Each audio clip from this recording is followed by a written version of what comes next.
On va parler aujourd'hui d'un film qui a marqué l'histoire de la science-fiction, 12 Monkeys. Un film culte de Terry Gilliam qui nous emmène dans un voyage temporel déroutant. Exactement. On va décortiquer ensemble ce film et explorer les thèmes des voyages dans le temps, bien sûr, mais aussi la folie. La nature cyclique de la souffrance. Ah oui. Et la question du destin.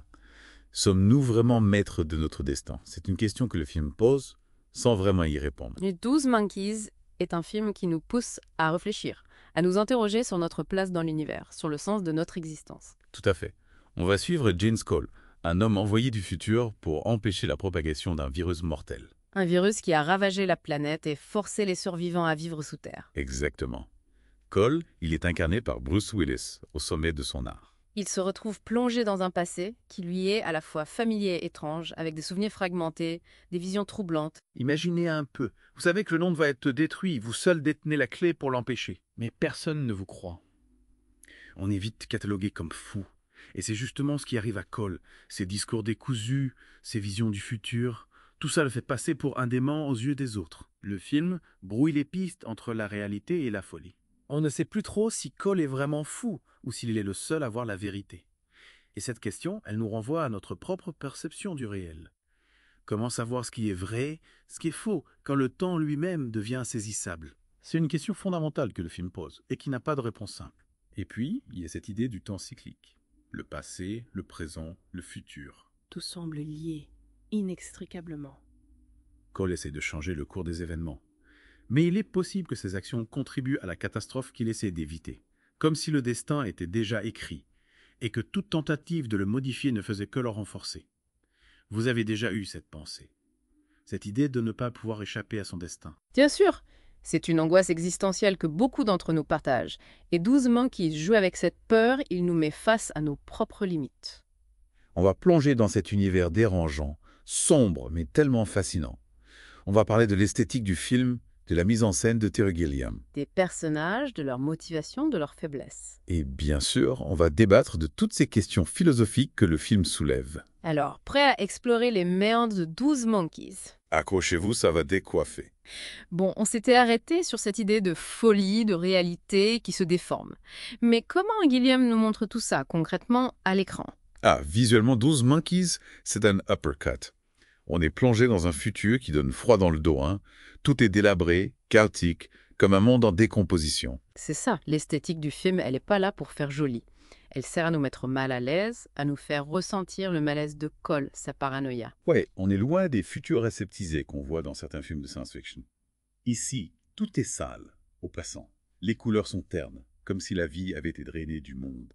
Exactement. Gilliam utilise beaucoup de teintes grises, brunes, avec des touches de rouge qui font penser au sang, à la violence. Et puis, il y a ces costumes étranges, ces masques à gaz, ces blouses blanches, qui font plus penser à un asile psychiatrique qu'à un laboratoire scientifique. Tout ça contribue à créer une ambiance anxiogène, une atmosphère de fin du monde. On a l'impression que l'humanité est au bord du gouffre, qu'elle a perdu tout contrôle. Et le montage, il rajoute une couche de confusion. On passe du passé au futur, des souvenirs aux hallucinations sans transition claire. On est un peu ballotté comme Cole, on ne sait plus trop à quoi se raccrocher. C'est voulu, bien sûr. Gilliam veut nous faire perdre nos repères, nous faire douter de la réalité. On est dans la tête de Cole, on ressent sa confusion, son désespoir. Mais au milieu de tout ce chaos visuel, il y a des moments de beauté saisissantes. Je pense notamment à ces plans sur les animaux du zoo. Ils sont enfermés, prisonniers, mais ils ont une certaine innocence, une pureté que les humains semblent avoir perdue. C'est un contraste intéressant, en effet. Les animaux, ils représentent la nature, la vie sauvage, qui a été sacrifiée au profit d'un progrès technologique qui a mal tourné. Et la musique, elle joue aussi un rôle important dans l'ambiance du film. On a un mélange de classique, de jazz, de sonorités électroniques parfois dérangeantes. C'est une bande originale qui est à la fois belle et angoissante. Elle renforce le côté onirique, surréaliste du film. Exactement. La musique, c'est un élément clé du langage cinématographique de Gilliam. Elle nous permet de ressentir les émotions des personnages, de plonger dans leur univers intérieur. Bon, on a beaucoup parlé d'esthétique, mais au cœur de 12 Monkeys, il y a cette question de la folie. Cole, bien sûr, il est au centre de tout ça. On ne sait jamais vraiment s'il est fou ou s'il dit la vérité. Mais la folie, elle est partout dans le film, pas seulement chez Cole. On la retrouve chez les scientifiques qui font des expériences sur les animaux, chez les médias qui propagent la peur, chez les gens qui se cachent derrière des masques. C'est comme si la folie était devenue la norme, comme si le monde entier avait sombré dans une forme de délire collectif. C'est une idée assez terrifiante, n'est-ce pas? L'idée que la folie puisse être contagieuse, qu'elle puisse se propager comme un virus. Et Cole, en essayant de sauver le monde, il risque de contribuer à sa perte. C'est le paradoxe du voyage dans le temps. Est-ce qu'on peut vraiment changer le passé sans créer des conséquences encore plus graves dans le futur? C'est une question que le film pose sans vraiment y répondre. C'est au spectateur de se faire sa propre opinion. Et si on parlait un peu de Jeffrey Gwynne, un personnage fascinant, incarné par un Brad Pitt absolument génial. Gwen, il est complètement déjanté, c'est clair. C'est un anarchiste, un anticonformiste, un électron libre, mais il y a une certaine lucidité dans sa folie. Il voit le monde d'une manière différente et peut-être que sa vision des choses est plus juste qu'on ne le pense. C'est lui qui met le doute dans l'esprit de Cole. Il le pousse à se remettre en question, à voir les choses sous un angle nouveau. Gwen, c'est un catalyseur pour Cole. Il l'aide à prendre conscience de la folie du monde qui l'entoure. Leur relation est complexe, ambivalente.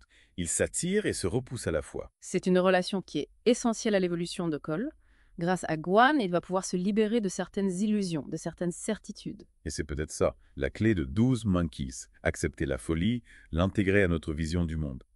Pas la folie destructive, bien sûr, mais la folie créatrice, celle qui nous permet de penser en dehors des sentiers battus, de remettre en question l'ordre établi.